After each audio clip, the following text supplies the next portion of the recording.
Hello students, आज हम कक्षा 6 सामाजिक विज्ञान में हमारे अतीत पुस्तक इतिहास की के अध्याय 2 आरंभिक मानव की खोज में पढ़ेंगे। तुषार की रेल यात्रा है। तुषार रेल से जा रहा है तो जब उसे खिड़की की सीट मिली तो बाहर जाने वाले नज़ारे में तुम्हें भी कभी जब खिड़की की सीट मिलती है तो बस में तुम जाते हो तो ऐसा लगता है कि जैसे सारी चीज़ें पीछे को जा रही हैं। तो ऐसा ही उसको भी लगा। तो उसके चाचा ने उसे बताया कि रेल तो 150 साल पहले ही शुरू हुई, बस तो इसके कुछ दशक बाद आई। दशक यानी कि 10 साल के समय को दशक कहते हैं। तुषार सोचने लगा कि जब लोगों के पास ऐसी सुविधाएं नहीं थी तो वो क्या एक ही जगह पर रहते थे? क्या वो यात्रा नहीं करते थे और अपनी सारी ज़िंदगी एक ही जगह बिता देते थे? तो ऐसी बात नहीं थी। आरंभिक मानव यानी शुरुआती मानव जो मनुष्य शुरू में था, तो हमें उन लोगों के बारे में जानते हैं जो इस उपमहाद्वीप में 20 लाख साल पहले रहा करते थे। आज हम उन्हें आखेटक खाद्य संग्राहक के नाम से जानते हैं। तो भोजन का इंतजाम वो शिकार भी करते थे और भोजन को इकट्ठा भी रखते थे, इसलिए उनको आखेटक खाद्य संग्राहक कहा जाता है। आमतौर पर वो खाने के लिए जंगली जानवरों का शिकार करते, मछलियाँ चिड़ियाँ पकड़ते, फल फूल दाने पौधे पत्तियाँ अंडे इकट्ठा करते।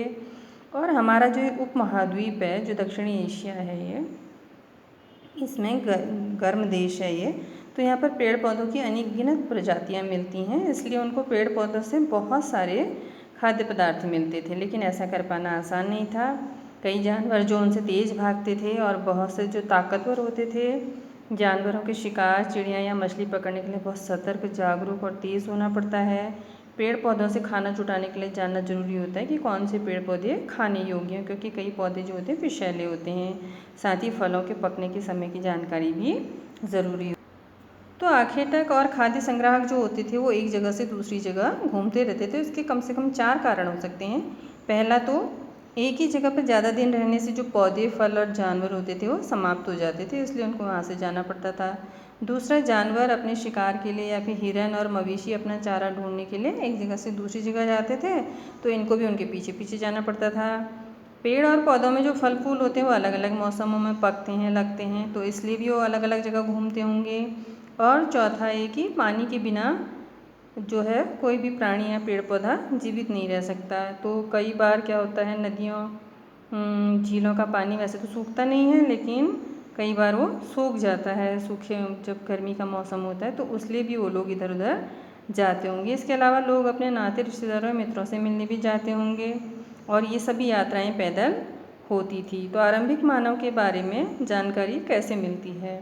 पुरातत्वविद यानी कि जो पुरानी वस्तुओं, तत्व मीन्स वस्तुओं के विद्वान हैं, उनको कुछ ऐसी वस्तुएं मिली जिनका निर्माण और उपयोग आखेटक और खाद्य संग्राहक किया करते थे। तो ये संभव है कि लोगों ने अपने काम के लिए पत्थरों, लकड़ियों और हड्डियों के औजार बनाए हैं। इनमें से पत्थरों के औजार आज भी बचे हुए हैं, क्योंकि गुफाओं में और ऐसी जगहों में रखे थे तो उनका शरण यानी कि उनको जो घिसाव होता है वो बहुत कम हुआ। तो ये जो दिखाए गए हैं, ये पत्थरों के औजार और हथियार दिखाए गए हैं। देखिए, कौ जो है ये किससे बना है? पत्थरों से बने प्राचीनतम यानी कि बहुत पुराने औजार हैं। ख जो है इन्हें कई हजार साल पहले बनाया गया। गौ जो है वो इन्हें और बाद में बनाया गया। और डौ जो है वो घ जो है इन्हें लगभग 10,000 साल पहले बनाया गया। और डौ जो है ये गुटिका प्राकृतिक पत्थर हैं जो मिलते हैं नदियों के किनारे, आपने देखे होंगे। तो यहाँ पर ये औजार पत्थरों के औजार हैं। तो इनमें बताइए कि कामों की सूची बताओ जिनमें इस तरह के औजार काम आते हैं। इनमें से कुछ औजारों का उपयोग फल फूल काटने, हड्डियाँ मांस काटने और पेड़ों की छाल और जानवर खाल उतारने के लिए किया गया। कुछ के साथ हड्डियों या लकड़ियों के मुट्ठे लगाकर भाले और बाण जैसे बनाए गए। कुछ औजारों से लकड़ियाँ काटी जाती थी। तो अपनी ज़रूरत के अनुसार उन्होंने उन पत्थरों को तराशा और उनको आकार दिया। अब ये जो दिया है, ये पत्थरों के औजारों का उपयोग कैसे करता था? खोदने के लिए। देखिए, जड़ खोदने के लिए, कहीं पर कुछ जानवरों की खाल से बने वस्त्रों को सिलने के लिए। अब रहने की जगह वो कैसे निर्धारित करता था? देखिए, मानचित्र में देखेंगे लाल त्रिकोण वाले स्थान वे पूरा स्थल है जहाँ पर आखेटक खाद्य संग्रहों के होने के प्रमाण मिले हैं। इनके अलावा भी कई और जगहों पर रहते थे, तो यहाँ पर बहुत सारे स्थान हैं। देखिए, ये कश्मीर में बुर्ज़होम है, ये बिहार का हिस्सा है चिरौंद, कोल्डी हवा ये उत्तर प्रदेश का, महागढ़ा भीमबेटका जो है ये मध्य प्रदेश में है, और मुंबई ये इनाम गांव जो है महाराष्ट्र में ही है। ये कुरनूल की गुफाएं हैं जो ये, और इधर ये बहुत सारे केरल के हिस्से हैं, इधर ये कर्नाटक का हैदराबाद का हिस्सा है, और इधर ये पश्चिम बंगाल का हिस्सा है, और इधर ये असम मणिपुर मेघालय वाले हिस्से हैं ये, तो यहाँ पर मिले हैं। तो पत्थर के उपकरण बहुत महत्वपूर्ण होते थे, इसलिए लोग ऐसी जगह ढूंढते रहते थे जहाँ अच्छे पत्थर मिल सकें। जहाँ लोग पत्थरों से औजार बनाते थे उन स्थलों को उद्योग स्थल कहते थे। तो ये भीमबेटका की गुफाएं हैं, देखिए यहाँ पर पुरा स्थल मिले हैं। यहाँ पर आदि मानव रहते थे क्योंकि उनको बारिश धूप हवाओं से भी सुरक्षा चाहिए थी। तो हमें इन उद्योग स्थलों के बारे में जानकारी कैसे मिलती है? यहाँ पर हमको आमतौर पर बड़े बड़े टुकड़े मिलते हैं। लोग लगातार ऐसी जगहों की खोज में चलते रहते हैं और जहाँ पर उनको ऐसे मिले तो उन्होंने ढूंढे। ऐसे उपकरण मिलते हैं जिन्हें लोग छोड़ गए क्योंकि वो ठीक नहीं बने होंगे, और औजार बनने के साथ साथ जो पत्थरों के टूटे फूटे टुकड़े होते हैं वो भी वहाँ पर मिलते हैं। इन स्थलों पर कुछ समय ज़्यादा समय तक लोग कभी कभी रहा करते थे, तो ऐसे स्थलों को आवासीय और उद्योग स्थल भी कहते हैं। पुरा स्थल उन स्थान का जो औजार बर्तन और इमारतों जैसी वस्तुओं के अवशेष मिलते हैं। ऐसी वस्तुओं का निर्माण लोगों ने अपने काम के लिए किया और बाद में उन्हें वहीं छोड़ गए। ये ज़मीन के ऊपर, अंदर, कभी कभी समुद्र और नदी के तल में भी पाए जाते हैं। पाषाण औजारों का निर्माण 2 तरीक़ों से बनाया जाता था। एक तो पत्थर से पत्थर को टकराना, तो जिस पत्थर से औजार बनाना था तो उसे हाथ में लेते थे और दूसरे हाथ से हथौड़ी जैसा इस्तेमाल करते थे, और तब तक उसकी शल्क यानी कि उसके छिलके जैसे निकालते थे जब तक वो उनके सही वांछित आकार, उनके मनचाहे आकार में न बन जाए। दूसरे होते थे दबाव शल्क तकनीक। इसमें क्रोड को एक सतह पर टिकाया जाता था। क्रोड यानी कि जो जिससे बनाना है औजार, और इस क्रोड पर हड्डी या पत्थर रखकर उस पर हथौड़ी नुमा पत्थर से शल्क निकाले जाते थे जिससे मनचाहे उपकरण बनाए जाते थे। तो आज हम आग का उपयोग, अब है आग का उपयोग। आग का उपयोग हम यहाँ राख के अवशेष मिले हैं, तो इससे पता लगता है कि आरंभिक लोग आग जलाना जान गए थे और उन्होंने ऐसे कई कार्यों के लिए किया होगा, जैसे प्रकाश के लिए, मांस भूनने के लिए और ख़तरनाक जानवरों को दूर भगाने के लिए। अब है बदलती जलवायु। तो 12,000 साल पहले दुनिया की जलवायु में बहुत बदलाव आए। गर्मी बढ़ने लगी जिससे कई क्षेत्रों में घास वाले मैदान बन गए। इनमें हिरण, बारहसिंगा, भेड़ बकरी और गाय जैसे जानवरों की संख्या बढ़ी जो घास खाकर जिंदा रह सकती थी। इनके पीछे पीछे ऐसे ये आदिमानव आए और इनको खाने पीने की आदतों और उनके प्रजनन के समय की जानकारी हासिल करने लगे।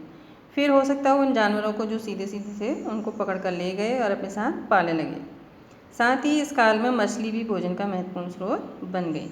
इसी दौरान उन्होंने भिन्न भिन्न इलाकों में गेहूँ, जौ, धान भी उगाना शुरू करा, और महिलाओं, पुरुषों और बच्चों ने अनाजों को भोजन के लिए बटोरना शुरू कर दिया होगा।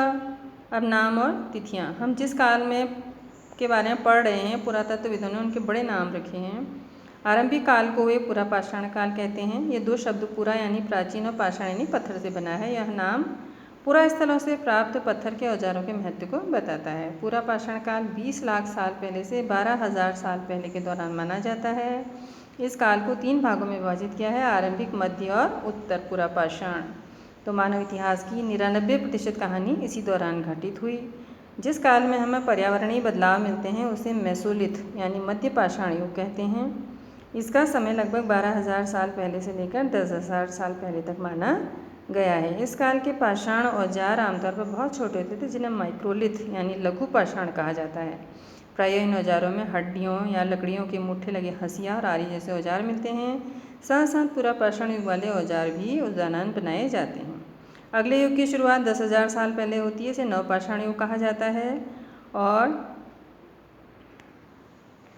तो आरंभिक मानव ने अनाज बटोरने के साथ साथ ये भी सीखा कि अनाज कहाँ उगते थे और कब पककर तैयार होते थे। ऐसा करते करते इन लोगों ने खुद उसको पैदा करना सीख लिया। शैल चित्रकला कला, इनसे हमें पता चलता है। तो जिन गुफाओं में वो लोग रहते थे उनमें कुछ चित्र मिले हैं। कुछ सुंदर उदाहरण मध्य प्रदेश और दक्षिणी उत्तर प्रदेश की गुफाओं में मिले हैं जहाँ जंगली जानवरों का बड़ी कुशलता से चित्रण किया गया है। तो आरंभिक लोग जो थे वो फल फूल और शिकार करते थे, संग्रह करते थे, पत्थरों के औजार और गुफाओं के चित्र बनाते थे। और हमें इस बात का ज्ञान नहीं कि महिला और पुरुष, महिलाएं शिकार करती थी या पुरुष औजार बनाते थे या वो क्या काम करते थे। तो दोनों हो सकता है दोनों मिलकर कई काम करते होंगे। कुछ तरह के काम महिलाएं करती होंगी, कुछ पुरुष करते होंगे। इसके अलावा उपमहाद्वीप के अलग अलग क्षेत्रों में अलग अलग परंपराएं भी होंगी। तो भारत में पुरापाषाण युग के दौरान शुतुरमुर्ग भी होते थे। महाराष्ट्र के पटनेपुरा स्थल में शुतुरमुर्ग के अंडों के अवशेष मिले हैं। तो इनमें से कुछ छिलकों पर चित्रांकन भी होता है। आज तो तुम जानते ही हो शुतुरमुर्ग कहाँ मिलते हैं। तो हुंसकी है एक जगह, यहाँ पर पुरापाषाण युग में कई पुरास्थल मिले हैं और कुछ पुरास्थलों में अलग अलग कार्यों में लाए जाने वाले कई प्रकार के औजार मिले हैं। ये संभवतः आवास और उद्योग स्थल रहे होंगे। कुछ छोटे पुरास्थलों में भी औजारों के बनाए जाने के प्रमाण मिले हैं। कुछ पुरास्थल झरनों के निकट हैं। अधिकांश औजार चूना पत्थरों से बनाए जाते थे। अब ये फ्रांस का है। यहाँ पर फ्रांस की एक गुफा में इस तरह के चित्र पाए गए हैं। तो फ्रांस की इसकी खोज लगभग 100 साल पहले 4 स्कूली छात्रों ने की थी। ये चित्र 20,000 साल से लेकर 10,000 साल पहले के बीच बनाए होंगे। कई जानवरों के चित्र हैं। इनमें जंगली घोड़े, गाय, भैंस, गैंडा, रेंडियर, बारहसिंगा और सूअरों को गहरे चमकीले रंगों में चित्रित किया गया है। इन रंगों को लौह अयस्क और चारकोल जैसे खनिज पदार्थों से बनाया जाता था। यह संभव है कि ये किसी उत्सव के अवसर पर बनाया जाता था और इन शिकारियों द्वारा शिकार पर निकलने से पहले कुछ अनुष्ठानों के लिए बनाया गया होगा। तो इस तरह से हमने ये पाठ पढ़ा। तो ये कुछ उपयोगी शब्द हैं। आखेटक, खाद्य संग्राहक, पुरास्थल, उद्योग स्थल, आवासीय स्थल, पुरापाषाण, मध्यपाषाण, लघुपाषाण, ये कुछ महत्वपूर्ण तिथियाँ हैं। मध्यपाषाण युग और पुरापाषाण युग। तो इसके बाद हम इन प्रश्नों को करेंगे। तो इस तरह से आपने ध्यान से सुना होगा ये।